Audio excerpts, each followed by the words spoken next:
Welcome friends to another 40k video. Today we examine some of the technology, such as the Ancestor Cars deployed by the Leagues of Votann. We'll look at them from the perspective of how they use very advanced technology that might once have been used by the Imperium of Man during the Dark Age of technology. And we also take a side journey into STCs, where I'll be drawing on Warhammer Rogue Trader.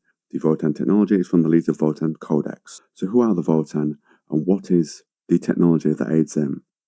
The kin are squat, powerfully built humanoids. They dwell in vast numbers within the galactic core.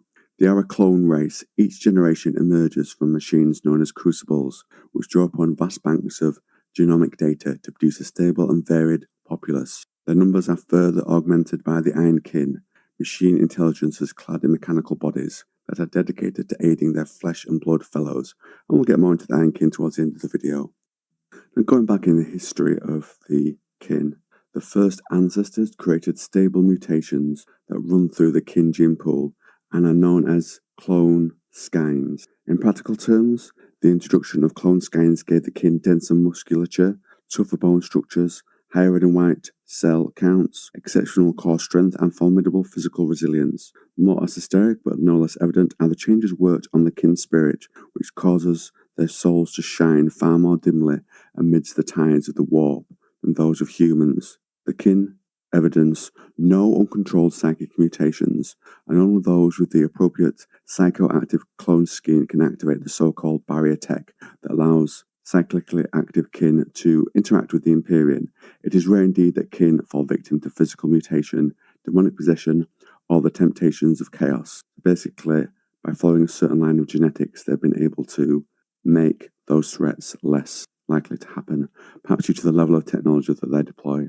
And it has been suggested by some outside observers that this very hardening of spirit led the kin to become even more obstinate and conservative in character. Grumpy dwarves, in other words. They're also spacefarers, so how does this race manage in the warp? Well, the kin are able to exploit warp space in a few ways others don't risk, thanks to the hardened souls and the more reliable protection offered by their technologies. By protection, I think we'll be talking Geller fields. Even those kin who carry these psychoactive clone skin are not literal psychers in the true sense of the word, like a shuttered lantern whose aperture has been opened a little wider. The souls of these psychoactive kin shine just brightly enough to mesh with ward tech, such as ancestral ward staves and crests. These devices come to life at their touch, emitting a soft thrum of power and glimmering with cold witch light. It is thought the careful use of barrier tech devices that the Ember manipulate the energies of the warp to produce manifestations similar to those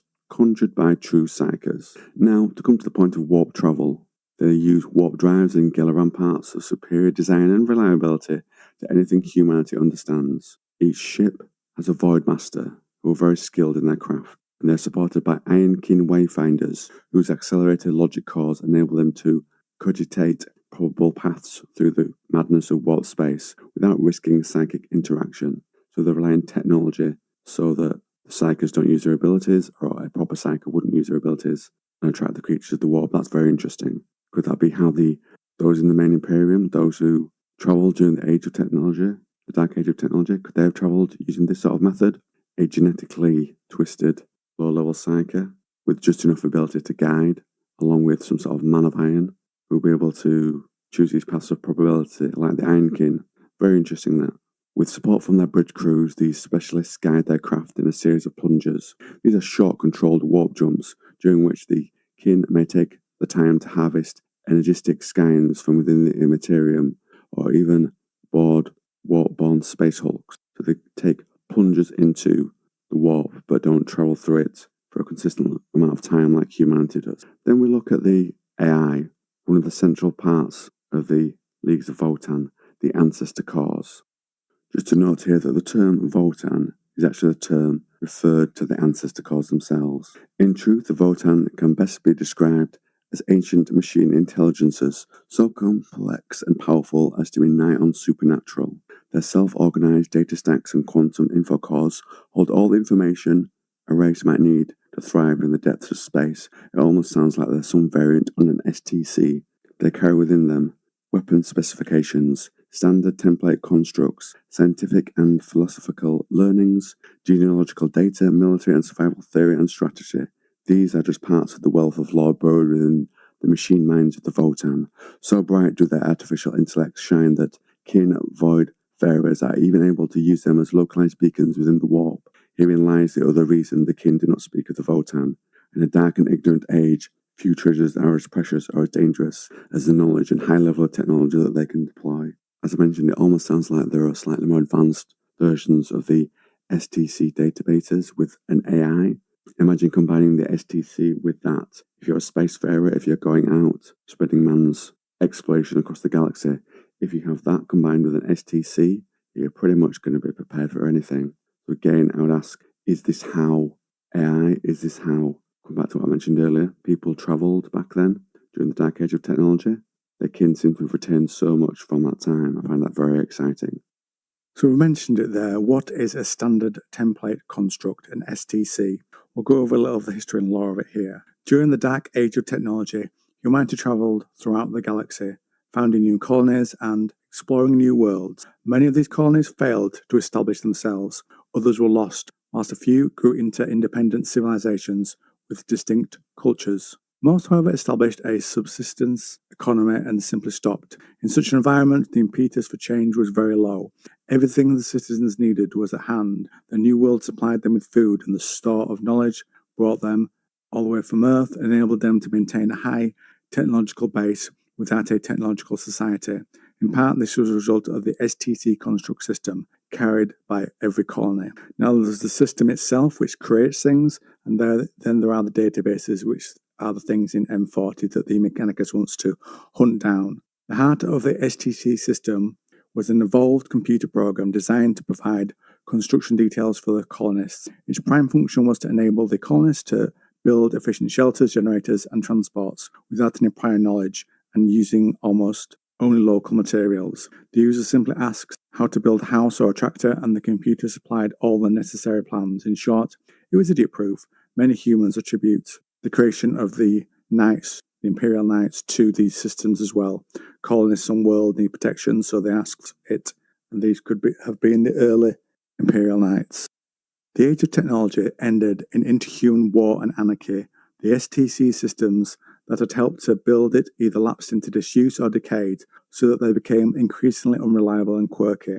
On some worlds that were maintained, but most suffered damage by enthusiastic software specialists or subsequent jury rigging. Hard copies of the information they contained survived much longer and were frequently copied and passed down from generation to generation. Today, in the age of the Imperium, the familiar designs of the STC are still discernible in the shapes of vehicles, spacecraft, and buildings. And it's the Mechanicus's equivalent of a holy text, a font of all knowledge. Now, one result of the STC system and its pivotal place in human development is that many worlds now utilize designs and machinery of a similar type. Of course, the millennia have wrought changes in the basic devices prescribed by the STC, but many humans adhere religiously to the old designs. STC designs were intended to be able to cope with anything. By the standards of the day, they were rough and ready, big and brutish, hard to damage and easy to repair, because they were intended for use by unqualified people. Their power plants were based around commonly obtainable materials, employing steam power, wind power, water power, and combustion engines. High-tech material was described too, although rarely used, and designs were provided for full-scale nuclear power grids and fission processes. However, few people understood these, and the need for power was supplied quite easily by conventional means. Consequently, hard copies were rarely taken, and gradually written text became lost or hopelessly distorted. And of course, many of the weapons, vehicles, and equipment that you see in M40 have their roots in the STC system. Fighting vehicles often look like tractors and prime movers because that's exactly what they were copied from.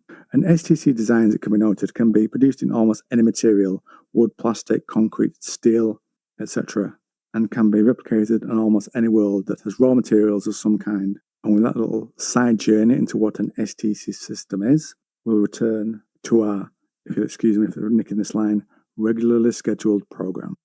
But the Ancestor Cars were not meant to carry on independently for as long as they have done. Information that has been catalogued and stored away in them has filled their mental storage. Questions asked of the Votann may take as much as centuries to receive an answer. This is how far they've degraded, which may even then not be another question. Information not regularly accessed has vanished into lost data vaults deep within their mental architecture. while vital facts or details have been mired in self-replicating layers of data amendments. Day by day, the Ancestor Cars become senescent and in some ways mercurial, and that feels very much more 40k. The degradation of technology. The kin themselves may have led to this degradation in the usefulness of the Ancestor Cars. The Votann have long borne responsibility for regulating the genomic data required to breed each new generation of kin, even as the race has grown exponentially. Perhaps most demanding of all, they have also accepted into themselves the accumulated and often duplicate cerebral data of endless generations of dead kin and iron kin. It seems likely this custom was once purely practical, part of the same pragmatic routine that saw the bodies of the fallen recycled for nutrients and raw materials. In more recent millennia, however, it has taken on an element of ritual that has seen mountainous drifts of information drown even the hyper-technological minds of the Votann. So it seems because it's become some sort of almost religious-style ceremony that a lot of irrelevant stuff is being put into the minds of the Votann, things that are probably irrelevant due to now being more of a ceremony. So that's leading to their degradation. So they have what are learning and self-advancing AI, something the Imperium would not like them to have. And it gives us an idea, as I mentioned, of what the STC, mankind with the AI, would actually have been like. At least I like to think so anyway. And lastly, I want to talk about the Iron Kin, which we mentioned earlier. Again, I see them very much as a parallel for the Man of Iron.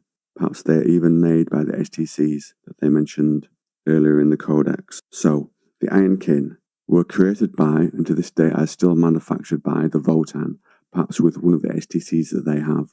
We see an STC create a Men of Iron in the first Sabbath Crusade book by Dan Abnett. The Iron Kin are true mechanical intellects. They possess tremendous cogitational power and are able to mimic kin social behaviours so well that they have integrated fully with their flesh and blood cousins. Each Iron Kin consists of a cerebral unit, or CU, and a unique mechanical body. As Iron Kins, CU have microfield generators woven into its structure, rendering Nion invulnerable, while its body is designed to fulfill one of a variety of roles, be that generalist, strategic advisor, combat shock trooper, mining support, cargo lugger, combat pilot, or whatever else. It seems to pretty much do everything. An Iron Kin's body is as personal to itself as the flesh and blood frame of a living being. It requires repair when damaged, rather than simply being replaced like some mechanical component. In extremis, however, Iron Kin can survive as a CU alone. Should they be reduced to this condition, they are able to enter a state of torpor and project an all-frequency distress beacon. The purpose of the Iron Kin is to aid the kin in every aspect of their lives. They seem to fulfill that role very well from what we just read. However, they are enslaved to this role, not treated as such by the kin. It is simply in their nature to find whatever niche they best fill, and then to perform that role to the best of their abilities. This said, the Iron Kin are artificial beings, as such they can only imitate the emotions and drives of their biological fellows. It is thus rare that Iron Kin possess any degree of ambition or seek to become leaders among their people. It says rare, but not impossible. Perhaps this could be how the Men of Iron were, and how those few that did want those sort of things, perhaps that was part of their rebellion. While the Iron Kin may express pride, camaraderie, courage, empathy, or anger, in truth these are but acts to optimize their societal integration, or is that what they want the regular kin to think? So as I mentioned, I think there's a lot of fun things there to speculate on in terms of the technology that could have been deployed during the dark age of technology. The AI, who are the Votann now, the Iron Kin, again some parallel to the Men of Iron, the use of genetics to enable people to help move around the warp, along with an AI to give the projective paths. Could that be the way that they travelled more safely during the dark age of technology? Maybe. As I say, all fun speculation. I hope you enjoyed this little insight into the Leagues of Votann, and I very much hope GW soon puts out several books on them, because I think they need a few to really flesh out the world and really flesh out the characters so that they can become a really cool 40k faction. And on that, Rambler and friends will wrap up today's video.